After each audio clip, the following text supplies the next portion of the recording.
اللہ کا ذکر اور قرآنی وظیفوں کی حقیقت جانیے قرآن سے۔ سلام علیکم، سلامتی اوپر آپ سب کے۔ یا غفور یا غفور یا غفور۔ بھائی، آپ ہاتھ میں تسبیح لے کر کیا کر رہے ہو؟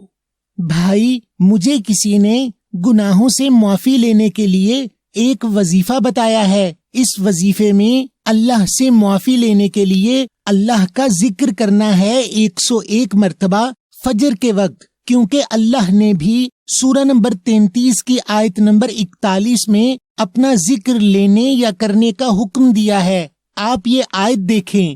یا ایھا الذین آمنوا اذکروا اللہ ذکرا کثیرا، اے جو لوگ ایمان لائے ہو، ذکر لو کرو اللہ کا ذکر بہت سارا۔ تو بھائی، اس آیت میں اللہ نے اپنا بہت سارا ذکر لینے یا کرنے کو کہا ہے۔ بھائی، کیا آپ کو اللہ نے تسبیح ہاتھ میں لے کر اللہ کا ذکر لینے یا کرنے کا کہا ہے؟ بھائی، میں نے ہمیشہ اپنے بڑوں کو اور مذہبی لوگوں کو اور یہاں تک کہ دوسرے مذاہب کے لوگوں جیسے ہندوؤں اور یہودیوں اور عیسائیوں کو بھی ہاتھ میں تسبیح لے کر اسی طرح ذکر لیتے یا کرتے دیکھا ہے۔ میرے بھائی، انہی دوسرے خود ساختہ مذاہب سے لے کر یہ طریقہ ہمارے دین میں داخل کر دیا گیا ہے، مگر اگر ہم خود کو مسلم یعنی اللہ کے حکم پر عمل کر کے سلامتی میں آنے والا کہتے ہیں تو ہمیں اللہ سے ہی پوچھنا چاہیے کہ ہمیں اللہ کا ذکر کس طرح لینا یا کرنا چاہیے۔ بھائی، کیا اللہ نے اپنا ذکر لینے یا کرنے کا کوئی اور طریقہ بتایا ہے؟ جی بھائی، اللہ نے آپ کو اللہ کا ذکر ایسے لینے یا کرنے کو کہا ہے جیسے آپ اپنے باپ دادا کا ذکر لیتے یا کرتے ہیں۔ آپ سورہ نمبر 2 کی آیت نمبر 200 دیکھیں۔ فَإِذَا قَضَيْتُمْ مَنَاسِكَكُمْ فَاذْكُرُوا اللَّهَ كَذِكْرِكُمْ آبَاءَكُمْ أَوْ أَشَدَّ ذِكْرًا فَمِنَ النَّاسِ مَنْ يَقُولُ رَبَّنَا آتِنَا فِي الدُّنْيَا وَمَا لَهُ فِي الْآخِرَةِ مِنْ خَلَاقٍ۔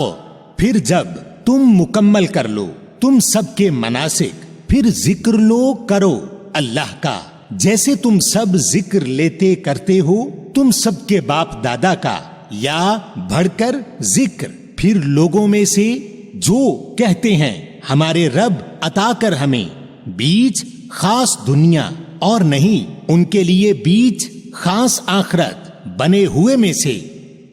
تو بھائی، اس آیت میں اللہ کہہ رہے ہیں کہ اللہ کا ذکر ایسے لو یا کرو جیسے اپنے باپ دادا کا ذکر لیتے یا کرتے ہو، یا اس سے زیادہ ذکر۔ تو اب یہ بتائیں کہ آپ اپنے باپ دادا کا ذکر کیسے لیتے یا کرتے ہیں؟ کیا آپ جب اپنے باپ دادا کا ذکر لیتے یا کرتے ہیں تو کیا آپ ان کا بار بار نام لیتے ہیں؟ مثلاً کیا آپ کہتے ہیں ابا ابا ابا ابا ابا، یا آپ ان کے بارے میں بیان کرتے ہیں کہ آپ کے باپ دادا نے کیا کام کیے اور ان کو کیا پسند ہے اور ان کو کیا ناپسند ہے اور انہوں نے آپ کو کیا نصیحتیں کی ہیں، کیونکہ ذکر کے معنی یاد دہانی کے ہیں۔ اچھا بھائی، اس کا مطلب یہ ہوا کہ اگر ہم نے اللہ کا ذکر لینا یا کرنا ہے تو ہمیں اللہ کی دی ہوئی یاد دہانی لینی ہے۔ جی میرے بھائی، آپ کی زندگی کے جتنے معاملات ہیں وہ اللہ کی کسی نہ کسی صفت سے جڑے ہیں، تو آپ کو بار بار اس صفت کو دہرانا نہیں ہے، بلکہ اس صفت سے جڑی اللہ کی یاد دہانی لینی ہے کہ ہم کون سے عمل کریں گے تو اللہ اپنی اس صفت میں آ کر اس صفت سے جڑے عہد کو پورا کریں گے۔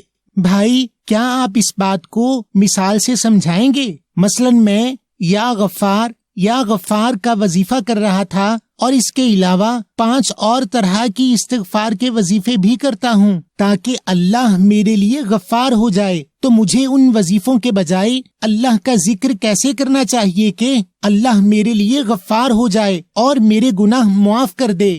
بالکل میرے بھائی، آئیے اللہ کا ذکر یا یاد دہانی لیتے ہیں اللہ کی کتاب سے کہ اللہ ہمارے لیے کیسے غفار ہوں گے اور ہمارے گناہ معاف کر دیں گے۔ آپ سورہ نمبر 20 اور آیت نمبر 82 دیکھیں۔ وَإِنِّي لَغَفَّارٌ لِمَنْ تَابَ وَآمَنَ وَعَمِلَ صَالِحًا ثُمَّ اهْتَدَى، اور بے شک میں یقیناً غفار بخشش کرنے والا ہوں، لیے جو توبہ کرے لوٹے اور ایمان لائے اور عمل کرے اصلاح والے، پھر ہدایت پر رہے۔ یا اللہ، لوگ تو ہمیشہ یہ کہتے تھے کہ 100 دفعہ استغفار پڑھ لو یا فلاں وقت یہ وظیفہ پڑھ لو تو گناہ معاف ہو جائیں گے، مگر یہاں تو اللہ نے بخشش لینے کے لیے اور اللہ کو غفار بنانے کے لیے 4 کاموں پر مشتمل عمل بتایا ہے، جس کے مطابق پہلے تو توبہ کرنی ہے، اور توبہ کے معنی لوٹنے پلٹنے کے ہیں، یعنی غلط کام چھوڑنا ہے، پھر ایمان لانا ہے، یعنی اللہ نے جو اس گناہ کے متعلق قرآن میں احکام دیے ہیں ان کو تسلیم کرنا ہے، پھر اصلاح کرنی ہے، یعنی اس گناہ سے جو لوگ متاثر ہوئے ان کا ازالہ کرنا ہے، پھر ہدایت پر رہنا ہے، تو اللہ غفور بنے گا اور گناہ بخش دے گا۔ یعنی کہ استغفار پڑھنے سے یا غفار کرنے سے اللہ گناہ معاف نہیں کر رہے، بلکہ قرآن میں بیان کیا ہوا عمل کرنے سے معافی دے رہے ہیں، اور جب کوئی بات اللہ خود بتائیں تو اس سے زیادہ سچی بات کیا ہوگی؟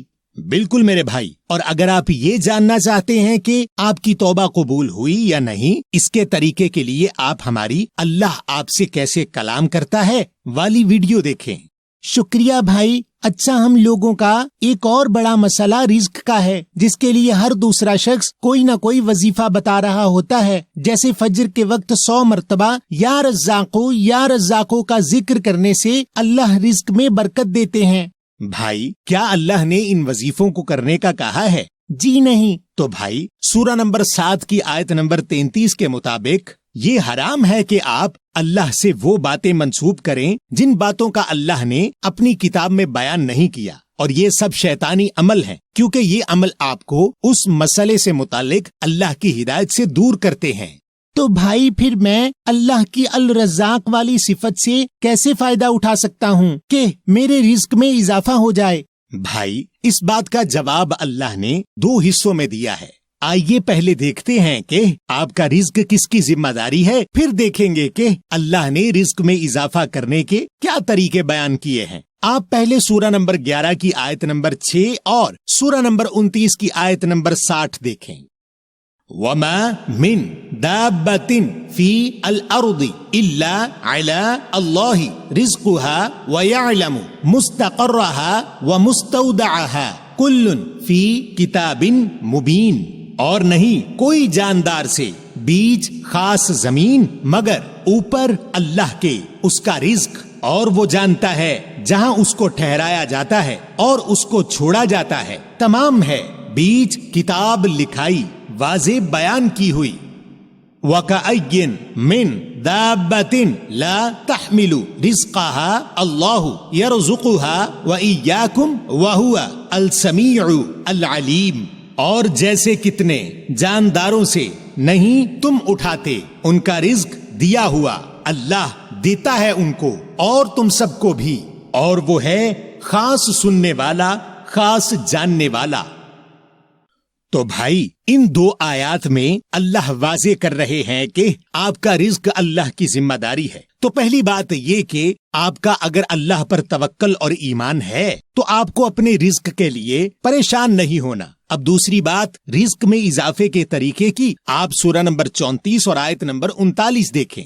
قل ان ربی یبسط الرزق لمن یشاء من عباده ویقدر له وما انفقتم من شیء فهو یخلفه وهو خیر الرازقین، کہہ دو بے شک میرا رب بڑھاتا ہے خاص رزق دیا ہوا لیے جو چاہے میں سے اس کے بندے حکم پر عمل کرنے والے، اور اندازہ کرتا ہے اس کے لیے، اور جو تم خرچ کرتے ہو کسی چیز سے پھر وہ اس کا بدل دینے والا، اور وہ ہے بہترین خاص رازق دینے والا۔ بھائی، اس آیت میں اللہ کہہ رہے ہیں کہ اللہ رزق میں کشادگی کرتے ہیں، اور ہم جو بھی خرچ کرتے ہیں اللہ اس کا بدل دیتے ہیں۔ جی میرے بھائی، قرآن میں مال کے خرچ کی مکمل تفصیل موجود ہے، جو آپ ہماری زکوٰۃ اور مال کا خرچ والی ویڈیو میں دیکھ سکتے ہیں۔ تو جب آپ اپنا مال اللہ کے بیان کیے ہوئے ذکر یعنی یاد دہانی کے مطابق خرچ کرتے ہیں تو اللہ آپ کو اس خرچ کیے ہوئے مال کا نعم البدل دیتے ہیں۔ اور کیا آپ کو پتا ہے کہ اللہ آپ کو کس حد تک بڑھا کر دے سکتے ہیں؟ جی بھائی، میں نے سنا ہے کہ اللہ 70 گنا تک بڑھا دیتے ہیں۔ جی نہیں بھائی، اللہ نے 700 گنا تک بڑھانے کا وعدہ کیا ہے۔ آپ سورہ نمبر 2 کی آیت نمبر 261 دیکھیں۔ مثل الذین ينفقون اموالهم فی سبیل اللہ کمثل حبۃ انبتت 7 سنابل فی کل سنبلۃ 100 حبۃ واللہ یضاعف لمن یشاء واللہ واسع علیم۔ مثال، جو لوگ خرچ کرتے ہیں ان کا مال بیج راستے اللہ کے، جیسے مثال ایک دانے کی جس سے اگیں 7 بالیں، بیج ہر ایک بال 100 دانے، اور اللہ کئی گنا کرتا ہے لیے جو چاہے، اور اللہ وسعت والا جاننے والا ہے۔ تو بھائی، اس آیت کے مطابق آپ جو مال اللہ کی راہ میں خرچ کرتے ہیں اللہ انہیں 70 گنا نہیں بلکہ 700 گنا تک بڑھا کر واپس کرتا ہے۔ تو اگر آپ کو اپنا رزق بڑھانا ہے تو آپ کو اللہ کے بیان کیے ہوئے طریقے کے مطابق اللہ کی راہ میں مال خرچ کرنا ہے۔ یہ ہے وہ رزق میں اضافے کا طریقہ جس کا اللہ نے آپ سے وعدہ کیا ہے، اور اللہ سے زیادہ وعدہ وفا کرنے والا کون ہے؟ بالکل صحیح بھائی، آپ نے تو میری آنکھیں کھول دی۔ میں تو وظیفہ کر کے رزق بڑھا رہا تھا، اور اللہ اپنے بیان کیے ہوئے طریقے کے مطابق خرچ کروا کر رزق میں اضافہ کروا رہے ہیں۔ جی میرے بھائی، اللہ سے زیادہ سچی بات کون بتا سکتا ہے؟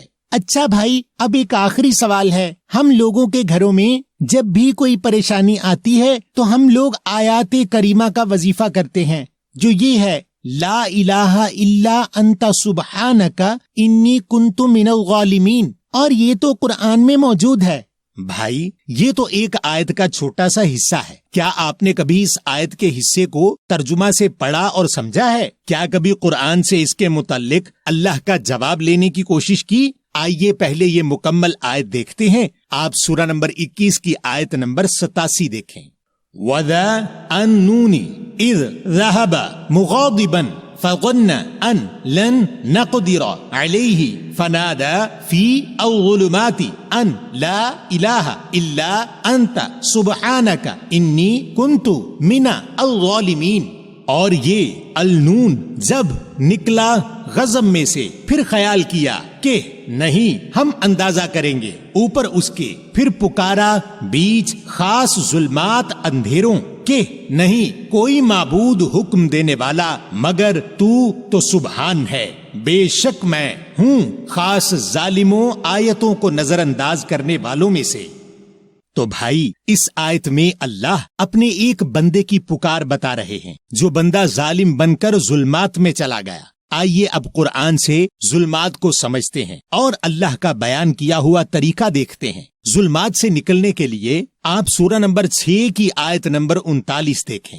والذین کذبوا بآیاتنا صم وبکم فی الظلمات من یشاء اللہ یضللہ ومن یشاء یجعلہ علی صراط مستقیم۔ اور جو لوگ جھوٹ گڑتے ہیں ساتھ ہماری آیتوں، بہرے اور گونگے ہیں، بیچ خاص ظلمات اندھیروں کے، جو چاہے اللہ بھٹکنا کر دے اس کے لیے، اور جو چاہے رکھ دے اس کو اوپر راستے سیدھے جو قائم ہے کہ۔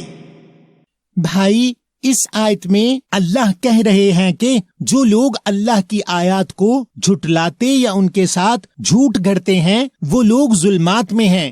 جی بھائی، قرآن میں ظلم، ظالم اور ظلمات کے الفاظ آئے ہیں، اور قرآن کے مطابق ظلم اللہ کی آیات کو نظر انداز کرنے یا جھٹلانے کا عمل ہے، اور ظالم وہ ہے جو اللہ کی آیات کو نظر انداز کرتا ہے، ان پر عمل نہ کر کے یا ان آیات کے ساتھ جھوٹ گھڑتا ہے، اور ظلمات یعنی اندھیرے یہ وہ حالت ہے جس میں آپ اللہ کی آیات کو نظر انداز کر کے یا آیات کے ساتھ جھوٹ گھڑ کے پہنچ جاتے ہیں۔ بھائی ہم اللہ، رسول یا آیات کے ساتھ جھوٹ کیسے گھڑتے ہیں؟ بھائی قرآن کی سورہ نمبر 7 کی آیت نمبر 33 کے مطابق اگر ہم اللہ کے متعلق کوئی بھی ایسی بات کریں جس کے لیے کوئی دلیل نازل نہیں ہوئی، یعنی قرآن کی آیت موجود نہیں، تو ہم حرام کام کریں گے، اور یہی اللہ کے ساتھ جھوٹ گھڑنا ہے کہ آپ اللہ کے متعلق کوئی بھی ایسی بات کریں جس کو ثابت کرنے کے لیے آپ کے پاس آیت نہ ہو۔ تو اگر آپ کے پاس آیت کا علم نہیں تو آپ اپنا منہ بند رکھیں اور بلا وجہ لوگوں کو فتوے نہ جاری کریں، ورنہ آپ حرام کام کریں گے۔ بھائی کیا آپ ان حرام اعمال کی کوئی مثال دیں گے؟ جی بھائی، کیا آپ نے نہیں سنا کہ جمعہ کو سورۃ الواقعہ پڑھ لو تو اللہ رزق میں برکت دے گا، یا مرتے ہوئے آدمی پر سورہ یاسین پڑھ لو تو موت آسان اور گناہوں سے بخشش ہوگی، یا اللہ کو کوئی ادا پسند آ جائے گی اور اللہ سارے گناہ معاف کر دے گا۔ یا اللہ، بھائی میں نے یہ سب سنا ہے اور اب سمجھ میں آیا کہ ہم اللہ کے متعلق جو بھی بات کرتے ہیں اس کے ساتھ اگر ہمارے پاس آیت کی دلیل نہیں تو اس کو بیان کرنا حرام کام ہے، اور ہم اللہ کے ساتھ جھوٹ گھڑ کے بڑے ظالم ہو جاتے ہیں۔ اور اگر ہم یہ کہیں کہ وہ بات رسول کا قول ہے اور وہ بات قرآن میں نہیں تو بھی ہم ظالم ہو جاتے ہیں رسول کے ساتھ جھوٹ گڑھ کے۔ تو بھائی کیا ہم صرف آیت کریمہ پڑھ کر ان ظلمات یعنی اپنی ذات پر ظلم کرنے والی حالت سے باہر نکل سکتے ہیں؟ جی نہیں بھائی، دیکھیں کہ اللہ آپ کو ظلمات سے نکلنے کے لیے کیا طریقہ بتا رہے ہیں۔ آپ سورہ نمبر 14 کی آیت نمبر 1 دیکھیں۔ الف لام را کتاب انزلناہ الیک لتخرج الناس من الظلمات الى النور باذن ربهم الى صراط العزیز الحمید۔ الف لام را، ایک کتاب نازل کی ہم نے اس کو تیری طرف تیرے نکالنے کے لیے لوگوں کو خاص ظلمات اندھیروں میں سے طرف خاص نور روشنی کے ساتھ حکم ان کے رب طرف راستے غالب تعریف کیے ہوئے۔ بھائی اس آیت کے مطابق ہم اللہ کی کتاب کے ذریعے ظلمات سے نکل سکتے ہیں۔ بالکل صحیح میرے بھائی، آپ اللہ کی کتاب میں موجود اللہ کی آیات کے ساتھ جھوٹ گھڑ کے اور اللہ اور رسول پر آیات بیان کرنے کے بجائے گھڑا ہوا جھوٹ بیان کر کے اور آیات پر عمل نہ کر کے ظلمات میں گئے ہیں۔ تو اب آپ اللہ کی کتاب میں موجود اللہ کی آیات پر عمل کر کے اور اللہ کی آیات کو بیان کر کے ہی ظلمات سے نکل سکتے ہیں۔ تو میرے بھائی اس آیت کے حصے کا جسے آپ آیات کریمہ کہتے ہیں، آپ کی اس پریشانی سے نکالنے سے کوئی تعلق نہیں۔ اور اگر آپ کو اپنی پریشانیوں کے متعلق سمجھنا ہے تو آپ ہماری آزمائش اور فتنہ کیا ہے والی ویڈیو دیکھیں، اور اگر آپ کو اپنے مسائل پر اللہ کی براہ راست ہدایت چاہیے تو آپ ہماری ویڈیو اللہ آپ سے کس طرح بات کرتا ہے دیکھیں۔ تو میرے بھائی یاد رکھیں، آپ کی زندگی کے جتنے معاملات ہیں وہ اللہ کی کسی نہ کسی صفت سے جڑے ہیں، تو آپ کو بار بار اس صفت کو دہرانا نہیں ہے، بلکہ اس صفت سے جڑی اللہ کی یاد دہانی لینی ہے کہ ہم کون سے عمل کریں گے تو اللہ اپنی اس صفت میں آ کر اس صفت سے جڑے عہد کو پورا کریں گے۔ بھائی آپ کا بہت شکریہ کہ آپ نے مجھے وظیفوں کی گمراہی سے بچ کر اللہ کا ذکر یعنی یاد دہانی لینے یا کرنے کا صحیح طریقہ بتایا ہے، جس پر عمل کر کے میں اپنے اس مسئلے سے متعلق اللہ کی قرآن میں بیان صفت سے ذکر یعنی یاد دہانی لے کر اپنی زندگی میں سکون لا سکتا ہوں۔ اور آپ ہماری مختلف موضوعات پر 50 سے زائد ویڈیوز ہمارے فیس بک پیج یا ہمارے کوسچن قرآن آفیشل کے نام سے موجود یوٹیوب چینل یا ہماری www.questionquran.com کے نام سے موجود ویب سائٹ سے دیکھیں، اور گھر میں موجود لفظ با لفظ ترجمہ والے قرآن سے تصدیق بھی کریں۔ آپ ہمارے کوسچن قرآن آفیشل کے نام سے موجود یوٹیوب چینل کو سبسکرائب ضرور کیجئے تاکہ آپ کو ہماری تمام ویڈیوز فوراً ملتی رہیں، اور آپ ہماری ایپ سٹور اور پلے سٹور پر کوسچن قرآن کے نام سے موجود مفت موبائل ایپ ڈاؤن لوڈ کریں اور ہزاروں سوالات اور ان کے جوابات براہ راست قرآن سے حاصل کریں اور مختلف ترجموں سے قرآن کا مطالعہ کریں۔